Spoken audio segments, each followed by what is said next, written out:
Thank you so much. You guys are a good-looking audience, by the way. The power of vision. Have you ever really thought about it? How it can cause you to sometimes feel trapped with no way out, or like you just can't go on. You know, what you see or don't see can affect how you feel. And how you feel can also affect what you see. It was May the 4th of 1997 that I was plunged into darkness when I was accidentally shot by a good friend of mine while turkey hunting. I remember with my head ringing and pounding, I got up onto my knees and I reached up and I wiped my eyes because I simply thought I had something covering my face. Puzzled when I still couldn't see, I took my gloves off and I reached up and I wiped them again. Only this time, as I felt the blood running down my hands, I knew what had happened. And after a few moments, my buddy leaned me up against a tree, took his finger and swiped my throat so I could breathe, and ran for help. And I immediately began to burn the images of my three beautiful daughters into my mind: Courtney, Ashley, Taylor, better known as Court, Peanut, and Bug.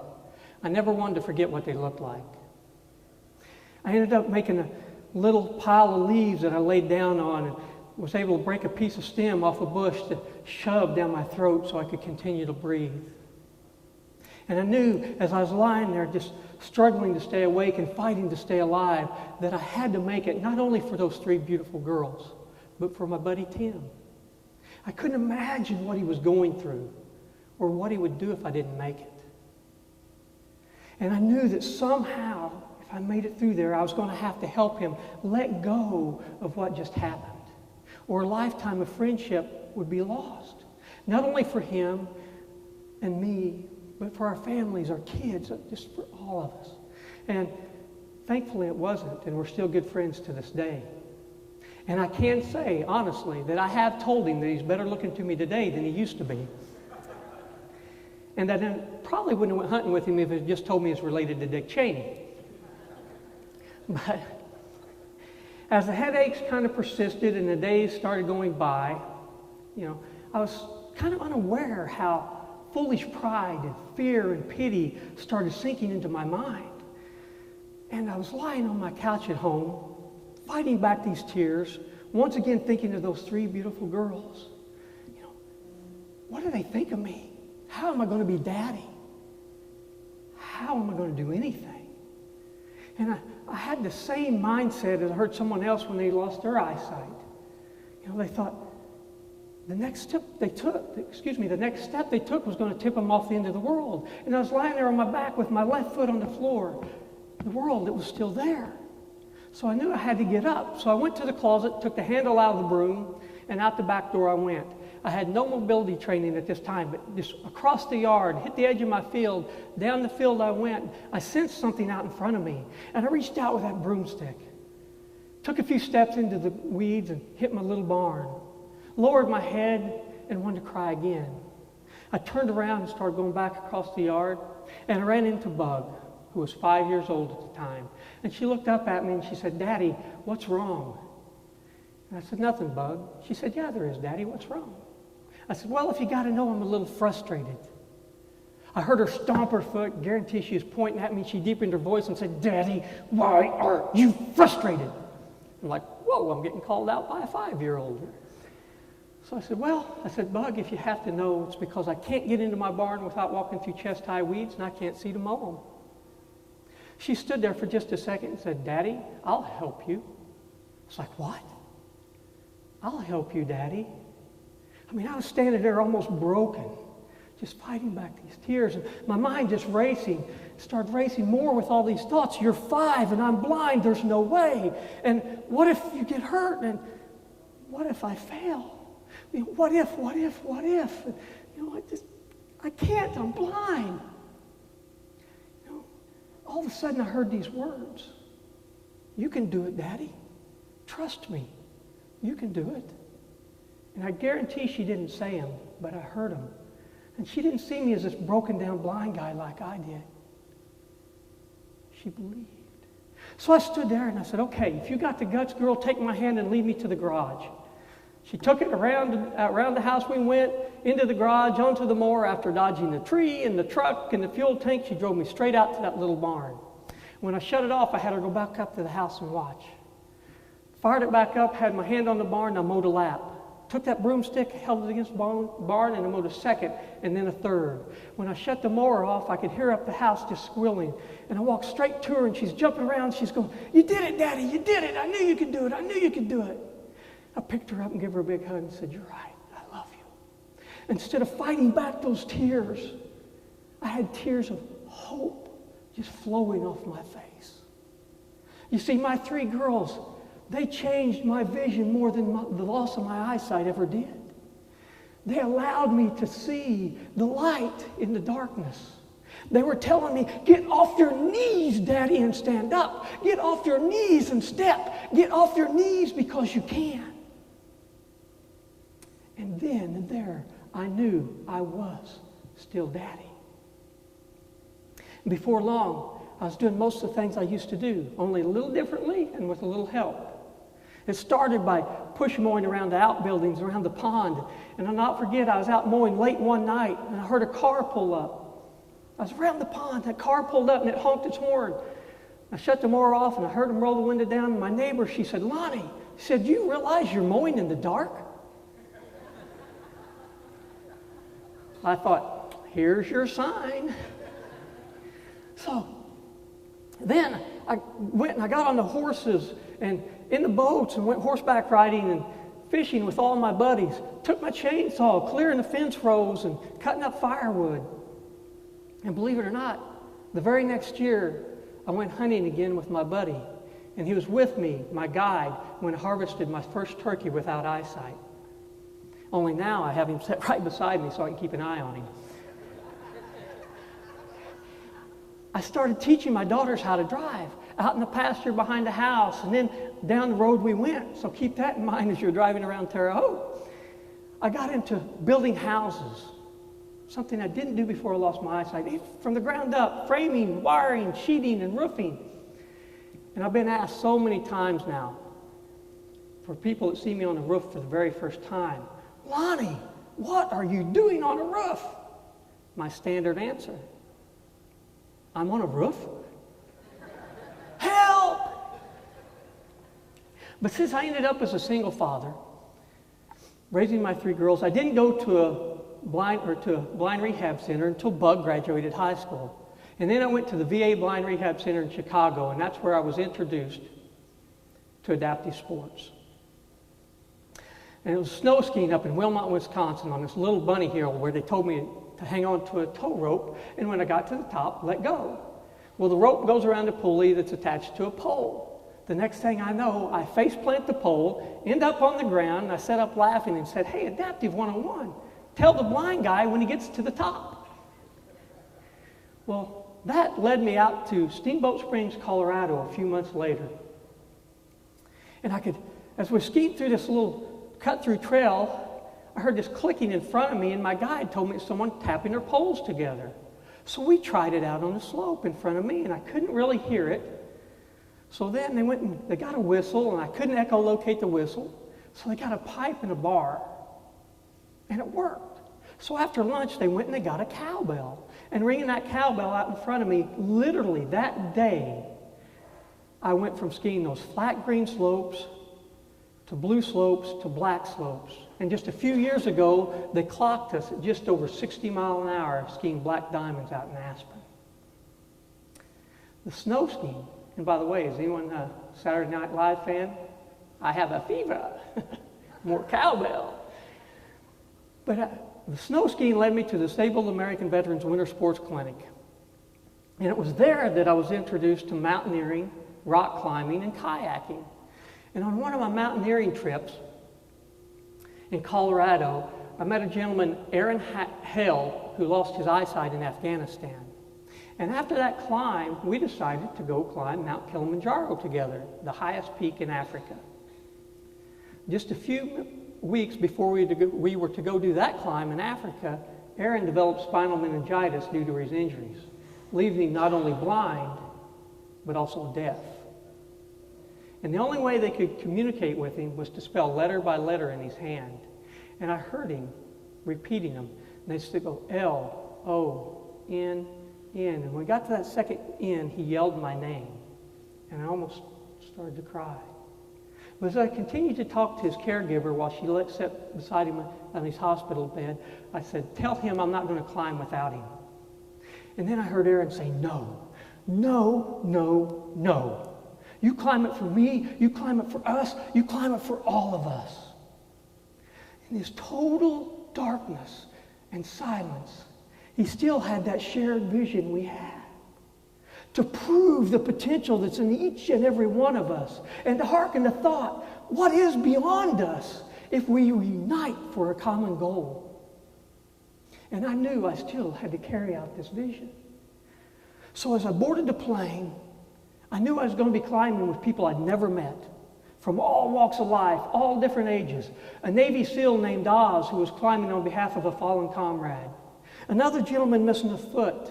One with a traumatic brain injury and PTSD.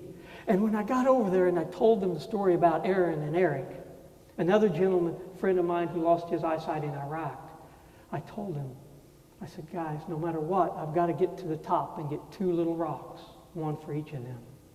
And I was amazed how it totally united the group instantly. And then Oz, he said, Lonnie, he said, you'll get to the top.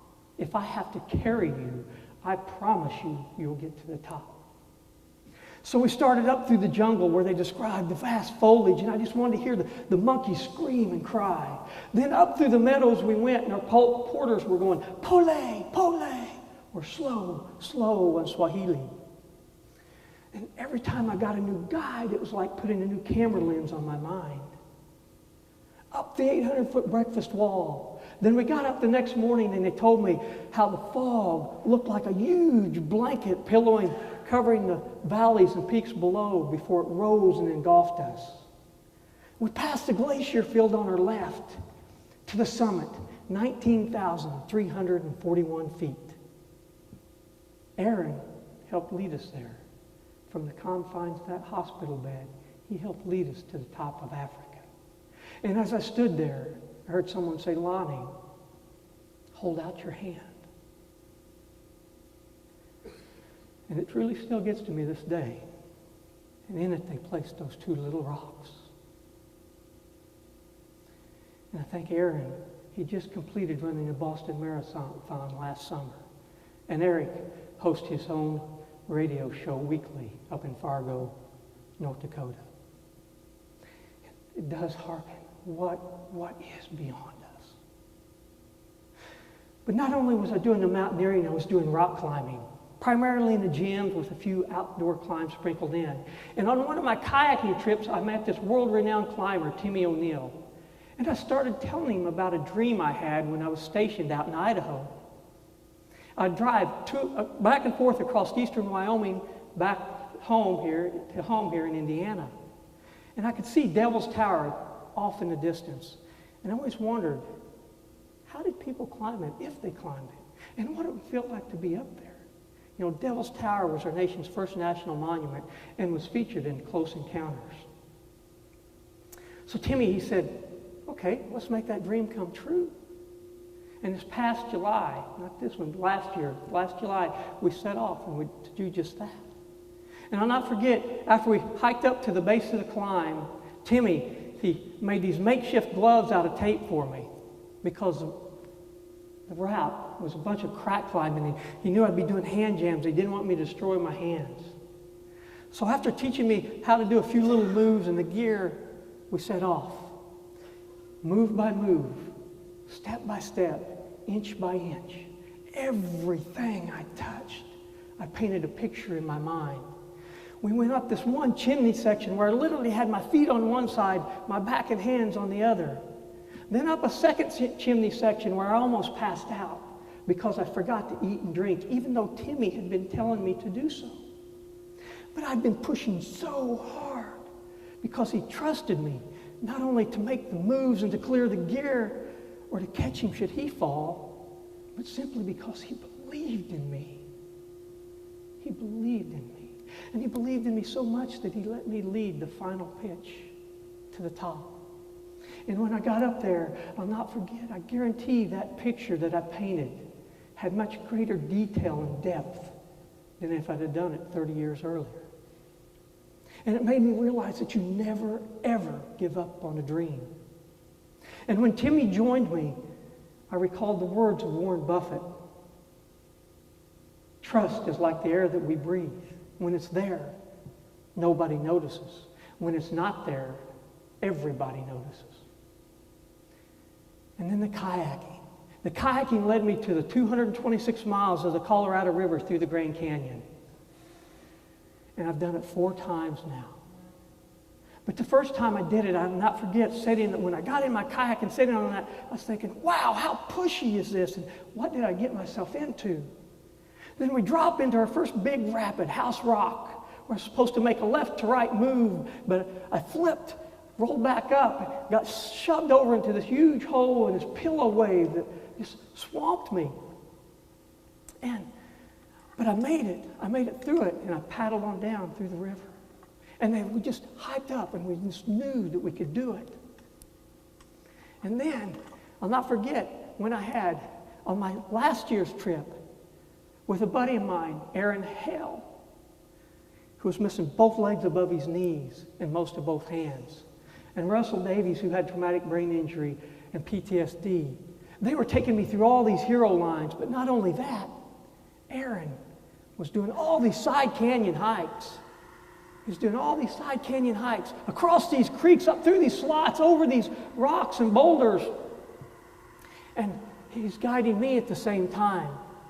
And no matter where we went, ooh, can you guys cut that out? No matter where we went, he got there and he'd sit up with a smile and say, man, I just love the challenge. But what I thought was amazing, besides him just doing that, is when the 3 of us got in our kayaks, who was missing their legs? Who had a traumatic brain injury? Who was blind? We looked just like any other kayaker. And we were just like any other kayaker. And literally 3 weeks ago, I got off the river with 4 other folks who all lost their eyesight in combat or as a result of combat. Kathy from Tampa, Brian from Chicago, who was also missing a foot, Steve from Colorado, and Travis from Kentucky. And I'll not forget Steve, he made that same line through House Rock that I did, a little too far to the left through those big boils and everything else. But he did it. And then we passed through Upset, where I took my first swim, to the top of Lava Falls. And Lava Falls is probably the most well-known rapid on the Grand Canyon. And last year, I'll not forget sitting there with Aaron while everyone else got out to do a side canyon hike. I said, Aaron, I said, you know, this is the only rapid I can remember because I saw it as a kid on Wild World of Sports. They showed this raft coming into this hole, clipping the edge of this hole before it flipped end over end over end with all the people and rigging flying everywhere. I said, Aaron, then when I dropped in my kayak, I missed the hole, got too far to the right in the boils, flipped and rolled up, flipped again, then I ripped out that kayak so violently that I thought it took my legs off. While I was spinning around and around under the water before I popped up, they told me my kayak was 20, 30 feet in the air just doing somersaults. And Aaron, he laughed. And he said, man, he said, thanks for the pep talk, bud. Could have kept that one to yourself. But since he didn't get to do the scout, Russ come down and he took the lead. We dropped in. We split the ledge hole on the left and the boils on the right. Got just a little too far to the left. The lateral hit me, so I threw a brace. But I held it, but I lost Russ. And here come Aaron flying around me. He said, I got you, man. I got you. Hop up on me, hop up, as we crashed through the big kahuna waves down below. And we did so well that we got up and we ran it again with Aaron in the lead. And this year, Brian jumped in his kayak and he ran it with me. And then he dropped into that V wave and he flipped and he tried to roll and he tried to roll and he tried to roll and he couldn't. But finally, he got a rescue and they flipped him up. And we did it.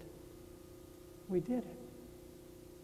And then down to Rapid 205, a smaller rapid with only 8 or 10 foot waves. And my first trip down, I'll not forget, I had a perfect line but the way it broke back over on itself, hit me in the face so hard it snapped my glasses in half, launched me in the air and backflipped me. My guide behind me said, "That was cool." He said, "I saw your back. I saw the top of your head. I saw you upside down looking at me." I told him, I said, "I wasn't looking at you." Then he saw the bottom of my kayak. I landed, rolled up, and was laughing. And I told him, I said, "I was laughing because I've never been backflipped in a kayak before." But I think the last 4 miles I was paddled with the American flag flying off my back. And it makes me think about all these guys that I've kayaked that river with all the different injuries and all the things they have going, is they don't view adversity or a crossroads, as a dead end. They view it as a positive, a place where you have choices, and they don't quit. And I think how you get that mindset is you break down adversity. Just like eating an elephant, the first bite is the hardest. You take the A-D. You acknowledge and accept the differences and the difficulties. But once you do that, it gives you the power to do the V-E-R, to expand your vision, to believe in the perceived impossible, to look outside the box, to visualize every route that you can possibly take. And then you do what my daughters told me. You stand up and you step. Even if you have no legs like Aaron and Brian, you step to where the ITY, into your future, the life you can live, the differences you can make, the people you can influence. So now, what I do is I encourage you guys to expand your sense of vision. And should you ever have a failure, a setback, or hit that adversity, I want you to think about the influence and vision of a 5-year-old little girl, a man who's blind and deaf, the trust of a crazy climber, and the tenacity of a whole group of disabled veterans. And then realize the value and impact you have, and go out there and continue to change the world because you can. Thank you.